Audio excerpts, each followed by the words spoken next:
record this session, and I had some people email and say, it's 3 o'clock here in the morning, and are you going to record it? So we will record it and get it out there. And again, it's 7 o'clock. I did want to start right on time. So if you wouldn't mind muting, I would appreciate that. And once we get up, if we get over 100 people in the room, you can imagine that it's kind of difficult. And I would love, honestly, if we could all just have like a one-on-one conversation. I would love that.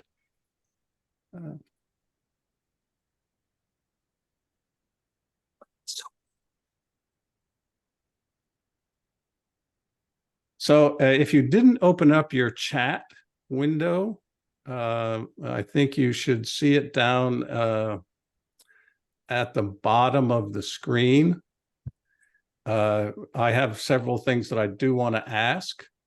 And so if you would please go to that menu on the bottom and open up the chat.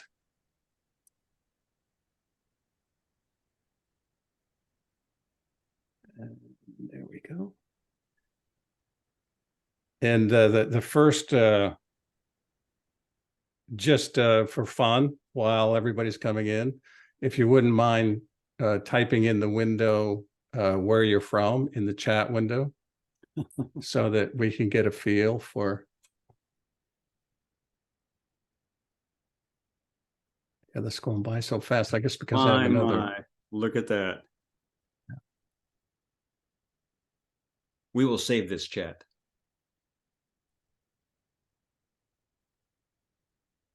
I saw New Jersey go by. Yes. It hit my particular activating system because I grew up in New Jersey. That's all.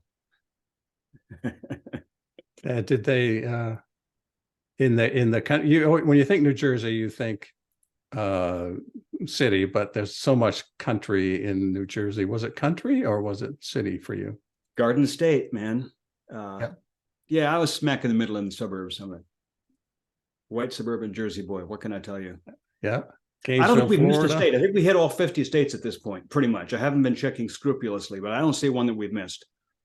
Yeah. And quite a few countries outside of from New Zealand to the UK. Is there someone from New Zealand here? Yeah. New Zealand shot by there. Oh my word. It's so early in the morning in New Zealand. Just got China. Yeah. From China to New Zealand to the UK to Canada. I think it's safe to say Australia. Yeah. There's wonderful. Another New Zealand there. Yeah, it's noon in Auckland. Okay. Great. Yeah. It's the whole world. Folks, the whole world came to see you, Dan. Or you. I think it's probably you. That's why I wanted you here, so I could hide I want to hide under Superman's cape. Yeah. I'll check. Yeah. But, Jamaica. You'll see me, folks, kind of looking over here because I'm still admitting folk, and I just don't want anybody sitting out in the waiting room. So that's what you see me looking at over here. I'll take care of the admits if you want, Dan. I'll just admit it. Oh, okay, great. So we got a feel for. I didn't know if the co-host could do that. That's fantastic. Wow, versatile co-hosts. Yeah. Oh, and you can walk and talk and admit people at the same time. No, I can't walk and I can't talk, but I can admit. So thanks for sharing where you're from. If you're just bopping in, tell us where you're from. The second thing I was curious about is what time it is. If you don't mind, just pop a number in the chat window and say what time it is. 4 p.m. at West Coast. Yeah. 6 p.m. 1900. Yeah. Obviously, most of the readership for Leadership Freak is North America, Canada, and the US. But there's good readership in the UK, India, and as you saw, Australia and New Zealand. Welcome to you all. I'm so thankful to see you and so glad you're here. Mexico City is 5 o'clock. It's funny, you know, because you think 5 o'clock, Mexico City, you think that's such a different time zone, but obviously it isn't. I'm going to, John, I'll take over the admitting, and I just want folks to meet you. I know I build this, John, as a, you know, kind of a leadership freak family thing, because I've never done this. And I'm so excited to meet everybody. Yeah. And at least put some faces with some of you. But they don't know you too well. And why don't you start by telling us a little bit about yourself? Just a little bit. I'm human. That's all I have. Little tiny. Yeah, I got to find you down here. There it is, because I want to highlight you. I think there's a way to do that. I'll do that. But I'm also happy to be entirely in the backseat on this call. By the way, you're all watching right now the machinery of how Dan and I work things out. This is how we figure stuff out. We get in the phone and go, why don't you do this? I go, yeah, okay. Why don't you do that? It's very calculated, very elaborate. This is how we wrote this book. It's extremely calculated. Okay, I'm highlighted. So I'll introduce myself. I don't know a lot of your names and faces I haven't met before, seen before, and that's incredibly exciting for me. So I'll give a little quick sort of spiel about myself. I grew up in a family of musicians. My dad was a choral conductor, and my mom was a pianist and a playwright.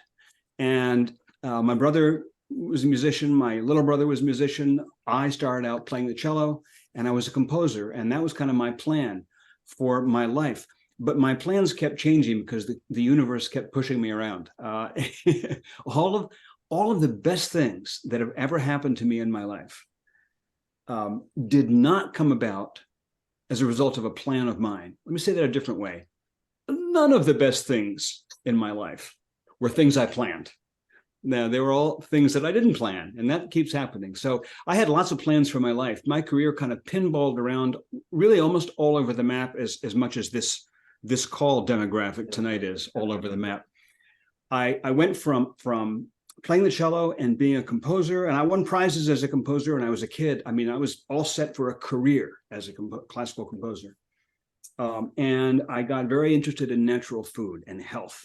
And I taught that for a while. And I taught inner city kids to play the recorder. And I drove a taxi cab. And then I got involved in a retail business, which turned into a sales business, which turned into a 100,000 person sales organization, which turned into a magazine about sales leadership, which turned into a magazine about somehow health and the environment and environmental issues. And as you can see, Johnny had some issues with focus. I focused on each one of those things that I did, but they just keep coming. And the unifying theme, and there were two unifying themes in everything that I bumped into and everything that I played with in my pinballing career.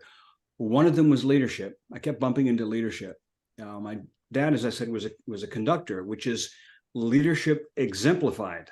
This guy stands up and moves his hands, and 100 people do stuff at exactly the same time, in harmony, in rhythm, in this amazing way that moves thousands to tears. It's like the most amazing example of leadership I ever saw with my own eyes.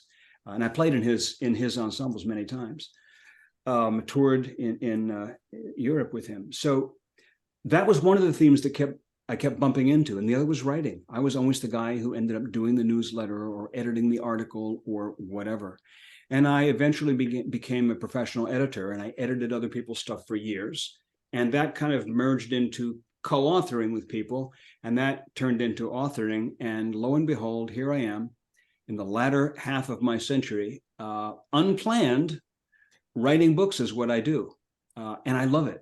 I feel like I've finally figured out why I was put on the planet and having a ball. I've published over 30 books. The one that everybody knows is The Go-Giver, which came first and kind of established my career. And then there were a bunch of Go-Giver books that came after. My wife and I just wrote a book called The Go-Giver Marriage a few years ago, which Dan hosted our fireside chat when we did what we're doing right now for that book.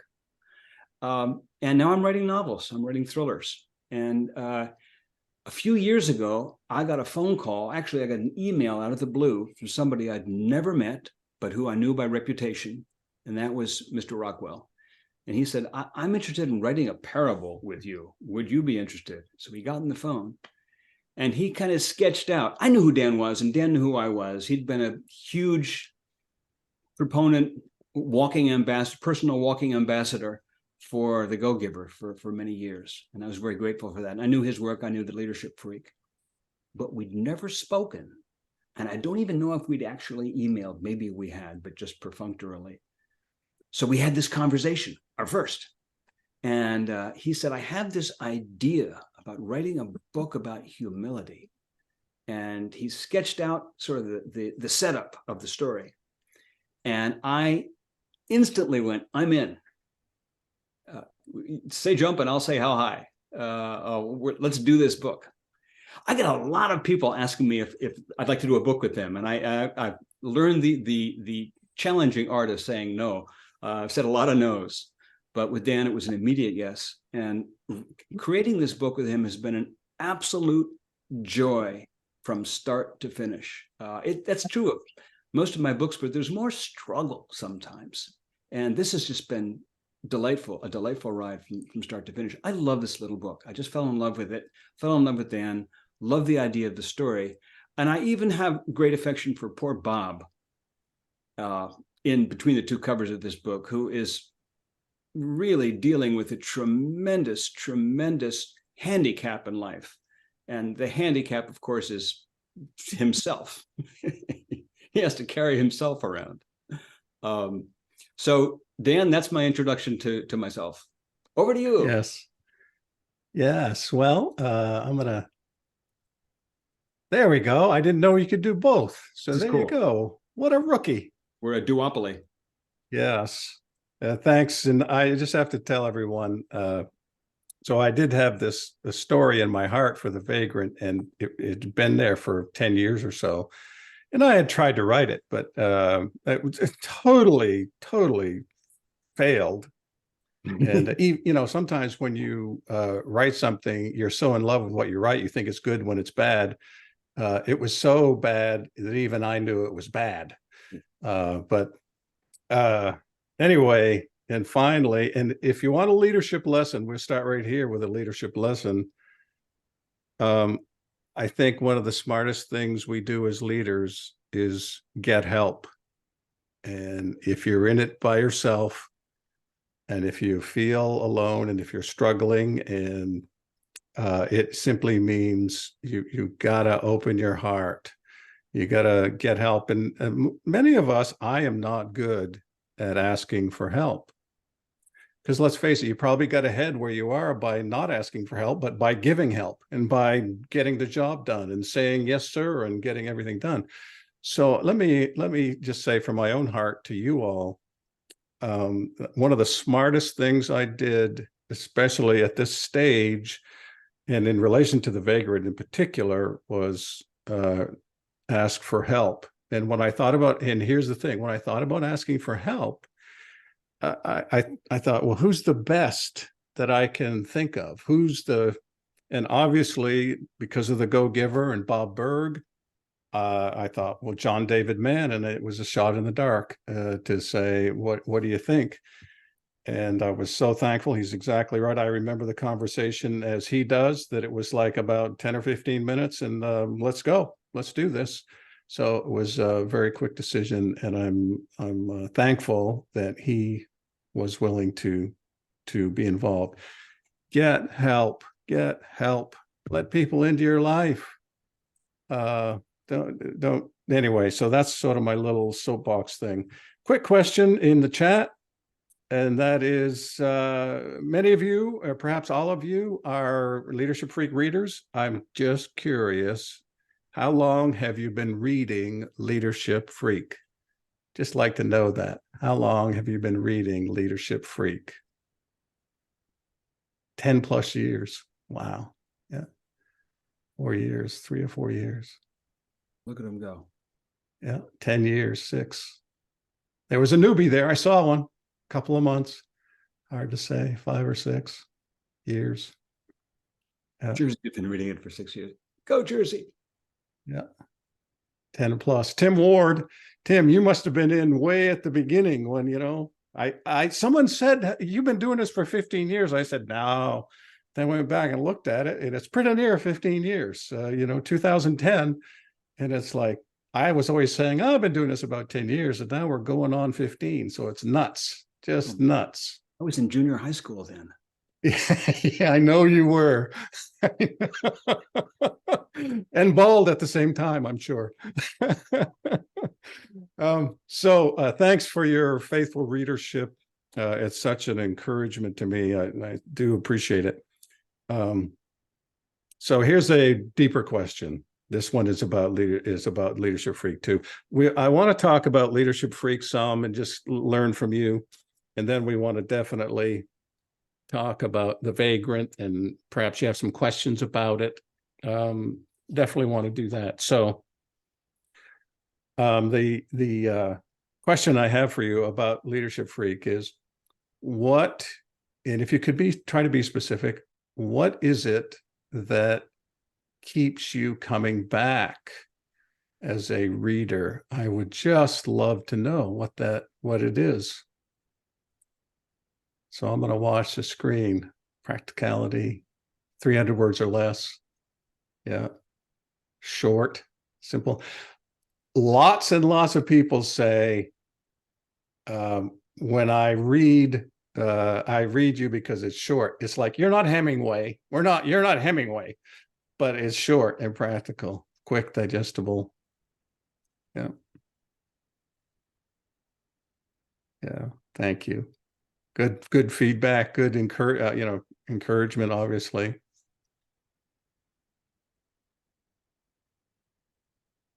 Oops, I got somebody sitting out there.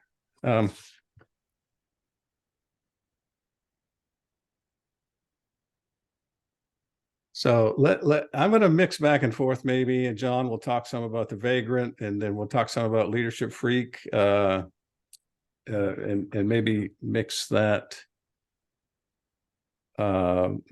together. So I have it's a leadership question. I'm going to pop a poll on the screen. And if you would, please, the poll is about,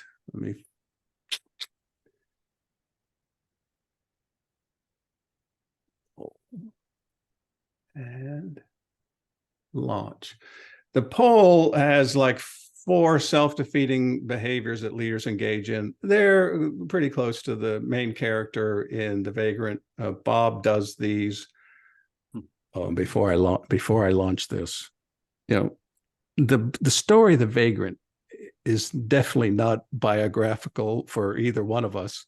However, the stupid things Bob did, I'm like, I got a PhD in those things.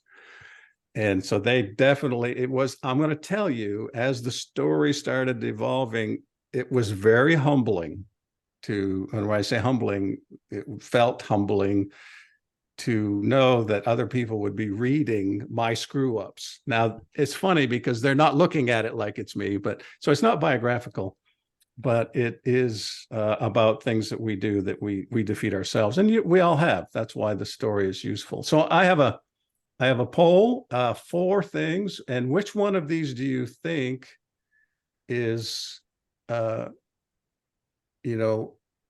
most harmful? So do you see the poll? I launched it. Yep, somebody's clicking on it.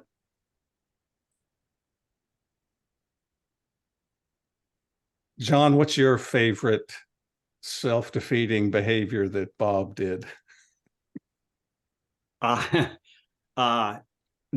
Boy, doesn't he do all of them? Yeah, seriously. I mean, putting himself at the center is kind of the key of it. But to me, the one that jumps out is dominating conversations.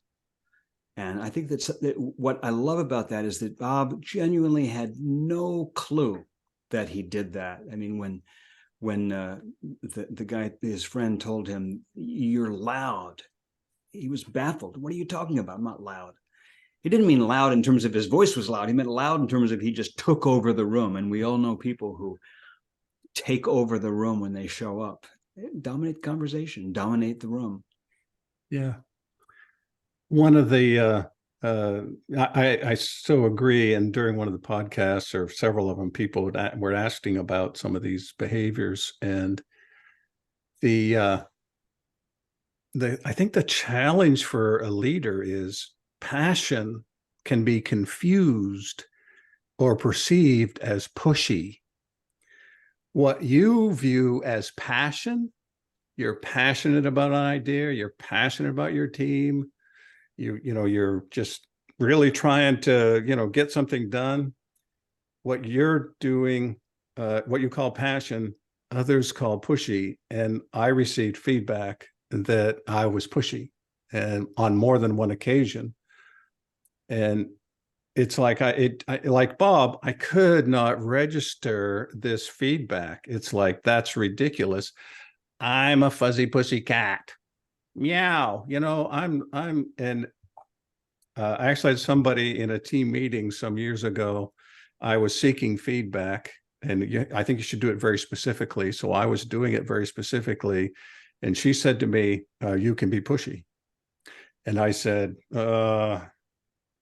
and I'd learned, right? The response to feedback, and it's a thank you. So I said, thank you. And then I said, do you have an example? Can you give me an example? And she didn't. And, we shouldn't be too hard on people. Sometimes they just have this sense. Anyway, 2 weeks later, I'm having a conversation face to face with a guy, and I see her out of the corner of my eye, and she's going, you know what I'm saying? It's like, and I knew, and it was the first time in my life that I actually had a glimpse of me pushing me that I thought was just being passionate or excited or whatever it is. So I'm going to end the poll and share the results. And can you all see the results? Yeah, they're off the side to me. So it's pretty near 50%, what you were saying, John, right? Pretty near 50%, putting self at the center. Yeah. And then the other ones fall in line. I have to tell you all, I had a conversation today with a fellow who was hired as a manager, and he was hired with the express purpose to be a leader. And I've been engaged with him for, I think, maybe about a year. And the owner, I've worked with the owner of the company and that kind of stuff. And so they engaged me to work with him and, just come alongside for his journey. And today I said, so, we've been doing this quite a while. I said, what are you learning? And without a hesitation, he said, I'm not as important as I thought I was. Isn't that something? That's such a special thing to say. So I was just so excited. I'm going to stop sharing now. I was so excited to hear him say that. One of the things we want to talk a little bit about is, something that maybe we don't assume everybody's read The Vagrant. Hope you do. But what is something that you took away from the story, or that you appreciated in the story? Love to hear, or see, I should say. You're just not that big a deal.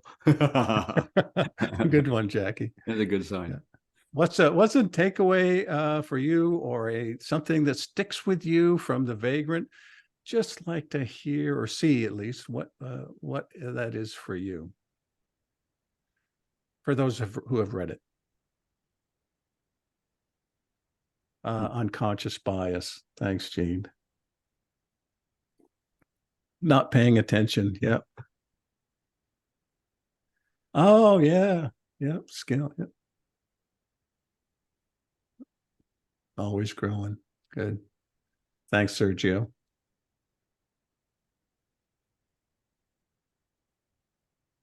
You know how Alyssa says this thing about how older me will always have good advice for current me, for today me. and you almost think of like, if only I could step through a wormhole and tap the older me. And I think that in a way we can. I think it's almost like you can almost say, what would older me say to this? And you may not have the totally accurate insight, but it's a great question to be asking, I think. Yeah. Yeah. Well, you see it in, I mean, part of the premise of the story, right, is if you could talk to yourself, what would you say? Yeah. Ask an older person and listen well. I hear you, Tim. It's like the problem is when people ask you, what would you tell your younger self? You say, it wouldn't matter what I tell my younger self. I wouldn't listen. Right. Oh, too. Amen, says Jackie. It is so true. Yep. Well, thanks for your feedback on the story. Wisdom is wasted on the young. Yeah. Thanks for your feedback on the story, and other feedback, other thoughts about it. My email address, if you don't already know, is dan@leadershipfreak.com, and love to just have your thoughts about that. John, what are your hopes as far as how people might use the book or how teams might use the book? What are your thoughts about that? I mean, I think it's like any book that has the potential to be thought provoking. I mean, I think it's great to read it as a book club or as a team or as a group, for just everyone to agree to read it and then go through it. We put those questions for discussion in the back of the book, discussion and reflection, really expressly for the purpose of being an aid to people who want to do just that, who want to go through the book and see how it resonates. I think earlier you were talking about how this is not autobiographical for you or for me, but that it's still, there was a certain amount of, you felt like there was a certain amount of Dan Rockwell in it, Rockwellness to Bob's story. And to me, that's what it resonates. The word is resonate. I think the story resonates, even though, most of us, I think, would like to believe and do believe we're not quite as big a jerk as Bob. But something about his story resonates.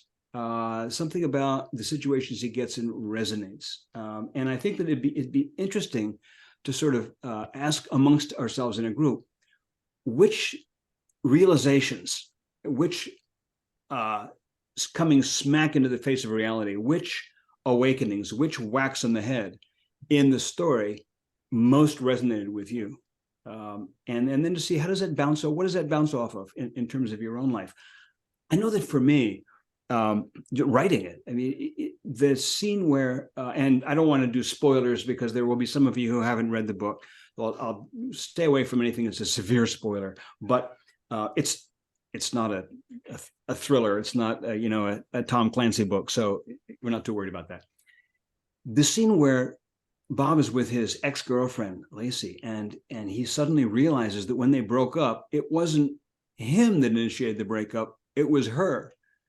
I felt so resonant with that because I haven't had that exact same situation, but I've had situations that I thought were a certain thing was happening. And I look back on it years later and realize, oh, a whole different thing was happening. I thought I was being seen this way. I thought I was behaving this way. I thought I was taking this initiative. And actually, events and the people around me were looking at me really, really differently. And I think for me, those are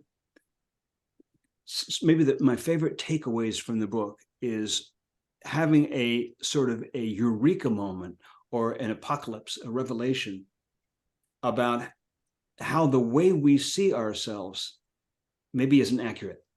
Somebody else is seeing us in a certain way that's more accurate than our own view.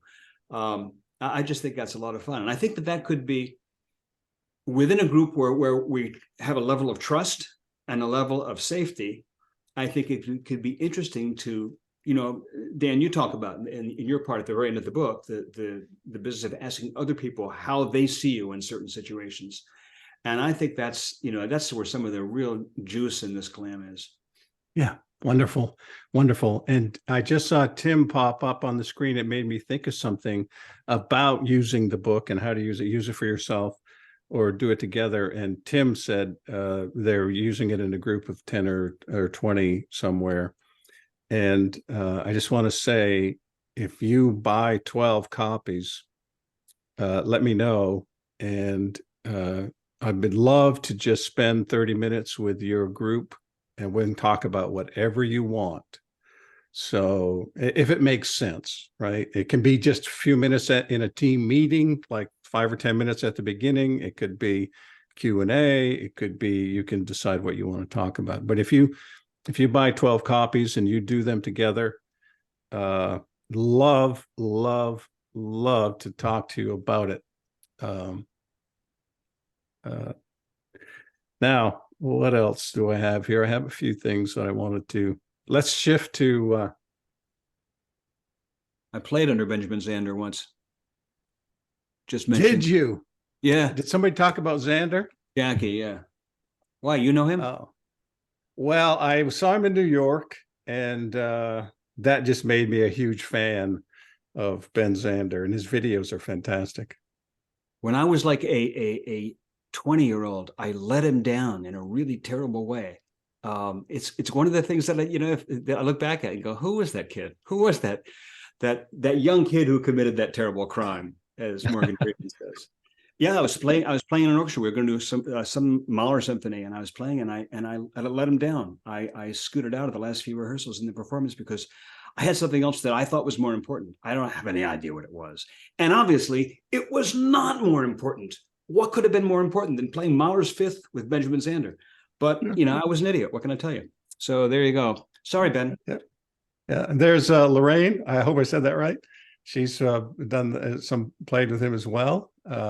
Thanks for that story. It's great. Hope he doesn't remember. Yeah, I I thought we might do Q&A as well, and one of the we don't want to limit the conversation, but here's a question: Q&A. And what, John? What did you learn from Xander? Accountability. But I learned it after the fact. A little too late to thank him. Yeah. I learned from Ben Zander, one buttock playing. Do you know that if you've watched his videos, and he actually did it in New York, where you have to lean sideways when you play? I don't know if you, yeah. Okay, these are going by. I got to figure out how to get the comments because let me close that participant window and see if I can get the comments. That'll do it much better. Yeah, chat. There it is. Chat. Okay. Oh, good. Oh, that's so much better. How we work a little bit about how we work together on a book. Okay. Shall I speak to that, Dan? Go for it, man. I'll speak to it specifically because I've done so many books in a similar fashion. The Go-Giver books and the book with David Bach and the books with Brandon Webb and this book with Dan. And the way I tend to work is and we did this. Dan had the original idea, and Dan, he had a setup for the story. As he says, it's a story that he'd been living with for many years. In the same way, by the way, The Go-Giver was Bob's idea. Bob Berg had this idea for writing a book called The Go-Giver. And he had a story set up. There was going to be a guy called Joe who was going to go meet this mentor who didn't have a name at that point. I ended up naming him after my music composition teacher, Peter Pindar Stearns. But Bob had this idea for a story, and he sat down with me and said, here's my idea. And he had some notes and he had some scenes he'd written out. He had a draft. And Dan and I likewise, Dan sketched out these ideas that he had in that initial phone call. And then he and I went back and forth for, I don't know, a couple of months, I guess. I don't mean daily, but with some regularity. We went back and forth. We'll let Alyssa into the room. And I would ask him questions like, he had these ideas that there would be certain, let's just call them political missteps within the context of his workplace, political in the sense of stepping on people's toes and that kind of thing. And so I'd ask him about that experience and how we saw that. And we kind of brainstormed by email. We didn't do much by phone, a little bit, mostly by email. At the same time, I read a bunch of Leadership Freak. I went back and looked at a lot of his posts, and I absorbed a lot of his stuff again. And that's how I work. I try to absorb this other person's point of view and expression and material as much as I can. And I'm getting ideas and we're bouncing it back and forth. And then at a certain point, I kind of go into my room and start writing. And it's at that point, it's mostly a solo operation because that's just how I work best. And I'll write a draft and then send it off to my partner and say, hey, what do you think? And that person, Bob Berg, Dan Rockwell, will get back and say, I love this, I love this, I love this. What about this? And what about this? And what do you think? And so we kind of, what's the word? We QC it, we tweak it, we play with it. And that's kind of how the sausage is made. We get to the very end of it. And then once there's a draft of a whole book, then we drop it on the table between the two of us and we take a look at it and we, again, bounce ideas back and forth, what needs to happen. There's quite a distance between the end of a first draft and what you end up reading. At the end of our first draft, for example, there was no bird. There was no Santiago. If you've read the book, you know the bird. There was no extended stay at this recovery center, basically. And there was no Merle in the park with his little strips of paper with the scriptures on them. A lot of these things came in later as a result of our brainstorming and also other people's feedback. We had beta readers who read it and said, I don't know, I think it should be this way or that way. And you know what? They were right. And anybody who's worked with beta readers and an editor has gotten a tremendous lesson in being open to feedback, the thing that Dan's been talking about. Because you cannot succeed as a writer. You cannot succeed as an author. There is not a snowball's chance in a very fiery place that you can get anywhere near succeeding as an author or as a writer without the tremendous capacity to absorb critique, to have people stand up and throw little darts at you and say, this didn't work, this didn't work, this didn't work, this feels superficial, this feels forced, this feels incomplete, this kind of didn't ring right. To be able to take all that, even when you know they're wrong, you're sure you're right. You absolutely know that they totally missed the point and the original thing was perfect. To still go, more, please. Please heap on more abuse. And listen, because they're right. They are right. Neil Gaiman, one of my favorite writers, says that when people tell you something didn't work in your creative work, they're nearly always right. When they tell you how to fix it, they're nearly always wrong. You have to figure that out yourself. But yeah, it takes, as Damien says, it takes a village to write a book. It takes a village to critique a book. So it is both a very isolated, lonely solo enterprise and a very communal, team-oriented enterprise at different stages of the operation. Wonderful. Thanks for sharing a bit of that experience. And for me, one of the things I said to John was, this is going to be my first venture into the publishing world. And you've been there many times. And so I just want to hold your hand and, pat me on the head, give me a cookie, and, we'll go from there. There's another question here from Cheryl. How do you get your inspiration for your daily blogs, and how do you decide what to write about? Good question. And I'm glad that you asked, because people almost always ask, how, you've been doing this for 15 years. How do you do this so long? How do you come up with ideas? And what I want to say to you, I think is useful to every single person on the planet. It's an unalterable law of energy. And that is, you have to pour in order to pour out. You got to pour stuff into your life.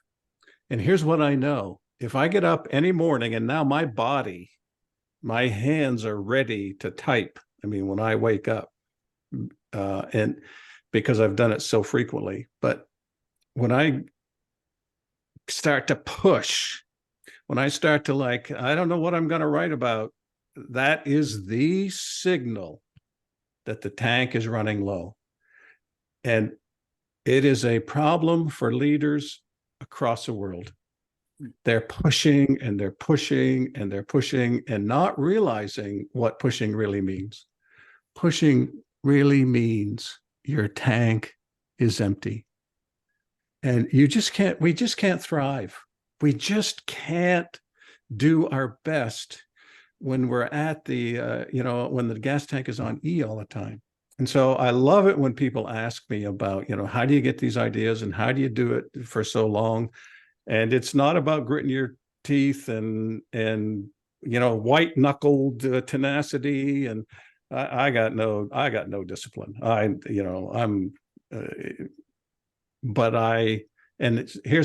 Here's what pours into my life. You got to figure this out for yourself. What pours into my life is conversations I have with people. Tonight is a little big, and I wish we could all just talk personally, but your feedback and watching your comments, those things energize me. The people that I coach, our conversations, like the young fella today that said, I'm learning that I'm not really that important. Everybody else is important. It floats my boat. And I just love that. So, and the other place where I'm getting fuel for Leadership Freak, obviously, is reading. And when I say reading, it's not necessarily leadership books. And I get leadership books practically every day in the mail. So when you look back up here, you see these books. And I haven't bought very many of those books. They've all been sent to me. And so it's one of the really benefits for me, I had no idea. I mean, I'd been writing for about 3 months and I get this book from Harvard Press. It's like, wow, this is great, And so I do read, and I get a lot of leadership management books. And that's so useful. But here's what I love. You look at each one of those shelves. Every shelf has conversations on it. I can go across every shelf, and not all of them, but some of those books, I can pull off that book and know I had a conversation with that author. I talked to them. They taught me. I show up to learn from them. And that is such a gift. So, that's where I get my energy. And the other thing I just wanted to say to you that I think is so important is on my bookshelf, there are there and up by my bed and in my Kindle that have nothing to do with leadership. So I'm reading poetry. I'm reading a little fiction. I would like to read more fiction. I'm reading fiction. I'm reading, right now I'm on this kick of Balthasar Balthasar. Anyway, he's 1700s. He wrote a book called The Art of Worldly Wisdom. I agree with about half of it, but I'm reading it. And he wrote another book called A Pocket Book for a Pocket Mirror for Heroes. I read it every night. I read every night. I read a portion, lots of times, from the Daily Stoic. Some of you are familiar with that. So I'm reading way outside of leadership. And then I read about writing. And some writers I read just because they are great writers. And my favorite writer is E.B. White. E.B. White. He's and I would highly recommend his essays to you. They are engaging and they're older, so some of it you may not appreciate, but his ability to write well is just astronomical. So I love to read E.B. White and see how he crafts sentences. And the same for John. But I love to see how people craft sentences. I have to tell you, I just had a conversation with Ibarra, I mean, Herminia Ibarra. So she's re-releasing her two books. One of them is Working Identity, and the other is Act Like a Thinker, Act Like a Thinker, a Leader, Think Like a Leader. And I said to her when we got on the call, I said, I just want to say, you have written some great sentences. So for me, and by the way, she just beamed, of course, she loved that. So where does the energy come from? And the big principle is this: pour in more than you pour out. Pour in so you can give. Pour in so you can serve. I know it's weird and you're not used to it, but I just want to encourage you. So, and I have not been watching questions. John, do you see something else there to think about? Well, I just want to kind of agree with you for a moment, just to say, I mean, it's something that comes up again and again in the Go-Giver books. In the Go-Giver Marriage, the most recent book, there's 5 we call secrets to lasting love. Everyone has love, but for it to last, what makes love last a lifetime?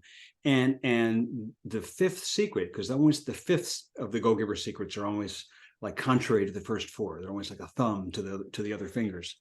And the 5th of these 5 laws it is about giving to yourself. The first 4 are about giving to the other person, about being generous, living with a spirit of generosity. But the 5th is living with a spirit of generosity for yourself, nourishing yourself. The idea there being that a relationship can only grow to the extent that you grow, what you bring to it. What you bring to it has to be a growing person. And that's a sort of a twist on, but the same idea you're saying, Dan, which is, if you want to have an impact in the world, if you want to be nourishing the people around you, nourishing the world around you, you got to be nourished. You got to be growing. There's got to be substance that is moving, and that's certainly true about writing, for sure. But I agree. I think it's true about everything. It is selfish not to take care of yourself. Because if you want to be generous, and if you want to live generously, the only way you can do that is to take care of yourself. And Pindar says much to Joe, that it is insane to try to give without receiving. And everybody, Bob and I have heard this for years about the Go-Giver, that people have say to us all the time, those first 4 laws feel natural to me, but the 5th law is challenging. And the 5th law in the Go-Giver is the secret to ongoing giving is to be open to receiving. Yes, it is so true, so true. I'm following some of those questions. Jackie says, you said, I'm sorry that, I don't know if we'll get to all of them or not. So let me just apologize up front. Before I respond to Jackie, do me a favor, if you would. If you have a copy of the book, would you take a picture of yourself and send it to the Vagrant book at gmail.com. Take a picture of yourself with a book. I'm assuming you're going to give me permission to shamelessly say, look, somebody else bought the book. Maybe you should too.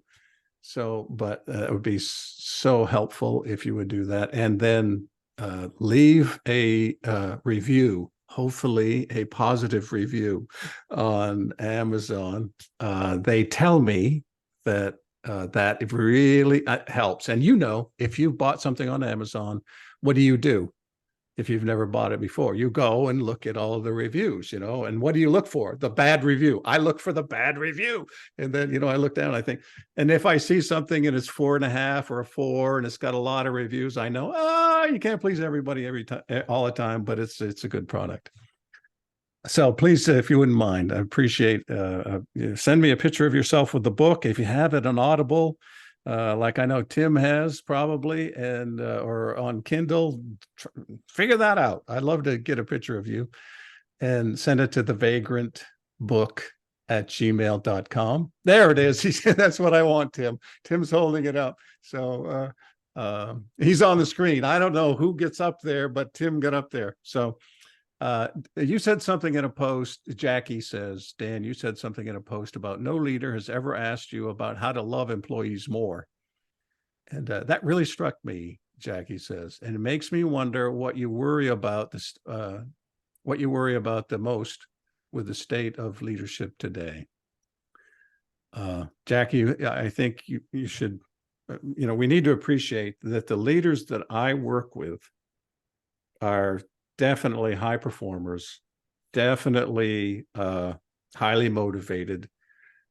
I've only had one coaching client in my life that I fired. And that's just because of, taking on, I don't fix people. I don't work with low performers. I work with people who want to get better.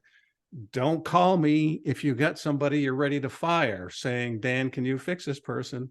I already have learned that ain't for me. Right. So my take on this, Jackie, is perhaps skewed or narrow. But I find in leadership exhaustion, fatigue. I see Steve is trying to enter here. I see fatigue. I see a lot of stress. The world is turbulent. And the people that I work with are very caring, highly motivated leaders. And if I could, Jackie, just say something to that. Managing your calendar is managing your life. And if you can't manage your calendar, your life is out of control. So I just let me encourage you, for yourself and for some of you I know are coaches and you have people working for you. Build some space in your calendar, and I'll give you the practice that I'm doing on a regular basis. And by the way, I am learning and making sure that I am not back to back as much as possible. But first of all, make a rule in your company, if you don't mind me saying, here is the first commandment, the first leadership free commandment. Make a rule in your company that all hour-long meetings are 50 minutes and all 30-minute meetings are 25. You got the right to go to the bathroom before meetings. So instead of rushing to the next meeting, you know what I'm saying? So, and there's some big companies. I work with a couple of really big companies, and that's hard for them. Oh, and they're working at it. It's like, I'm trying to get that 50-minute hour, Dan. I'm just trying. And I'll give you a tip on one of the things to do when you run your meetings. Make sure to do the important stuff first. So what we typically do in your meetings is we say, oh, we got a few small things to take care of. And those small things kind of snowball, and snowballs get bigger and they get colder and they get wetter and they just grow. And what happens is you spend 45 minutes talking about, let's do these quick things before we get to the meat of the meeting. No. And then you rush through the important things. So make sure, just an encouragement on managing time, put your big stuff at the beginning. Let's dig in after, of course, perhaps some sort of, however you're going to start your meeting with something personal and that kind of thing. But dig into the big stuff first. And then if you have to rush through the small stuff, right? Rush through the smaller things. But build in, I would encourage you, shoot for a 50-minute hour. The other thing I do in my practice is before every single conversation, I take at least 3 minutes. I review the notes, which I have usually done way before that, but I review the notes from previous conversations. I sit here, I close my eyes, I relax, I breathe for about a minute. Depending, I might pray, it depends, but I'm going to be quiet for about a minute.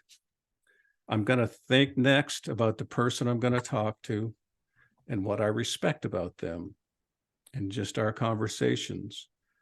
And then before we jump on, I'm going to think about how do I want to show up for them? And lots of times during those moments, I will jot down something that comes to mind, a question or something to ask them about. And many, many times it's useful to them. So I would encourage you, that's where you need that 50-minute hour. And you take just a few minutes and just be quiet. And here's what that will do for you. It will, oh my, it's 7:57. See, I'm in love with my own voice. I'm Bob. But if you take just a few minutes before these meetings, what you do through the day now is you create stopping and starting moments. And now your day does not feel like one giant rush. At the, those days where you go home at the end of the day and you like, what happened?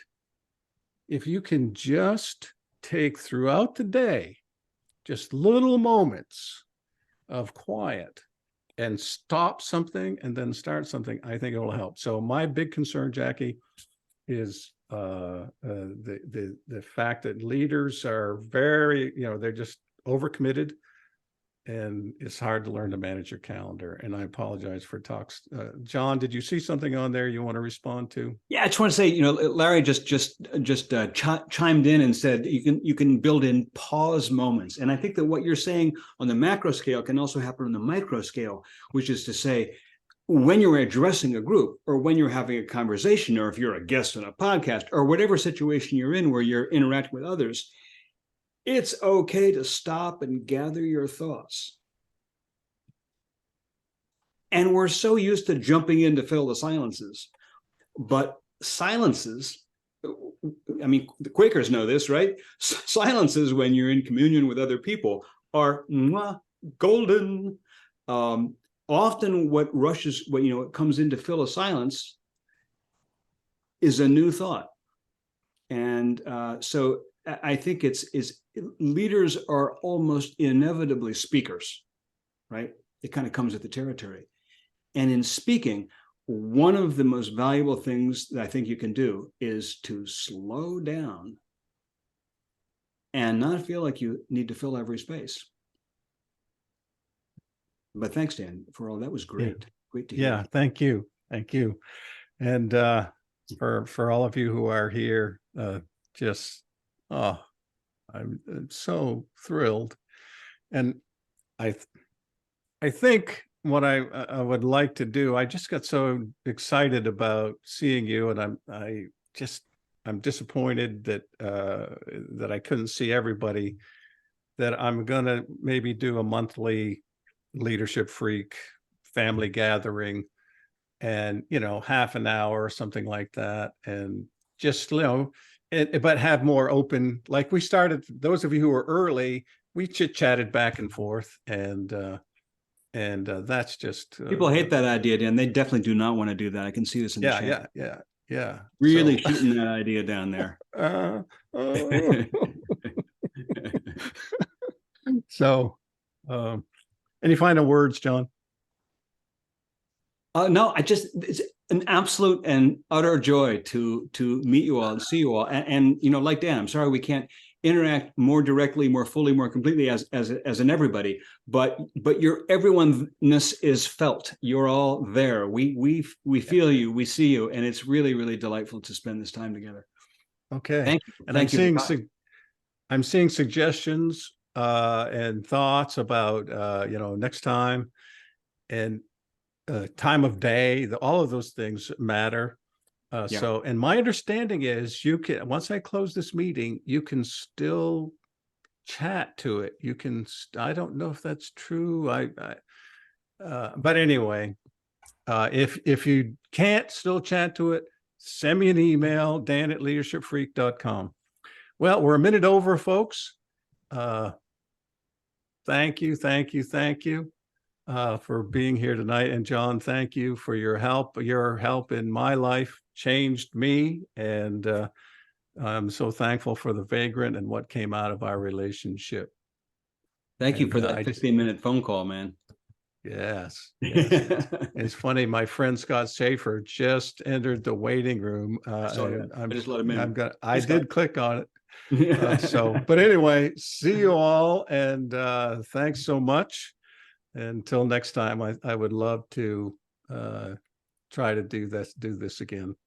I am going to hang for just a sec here and All right. turn off recording.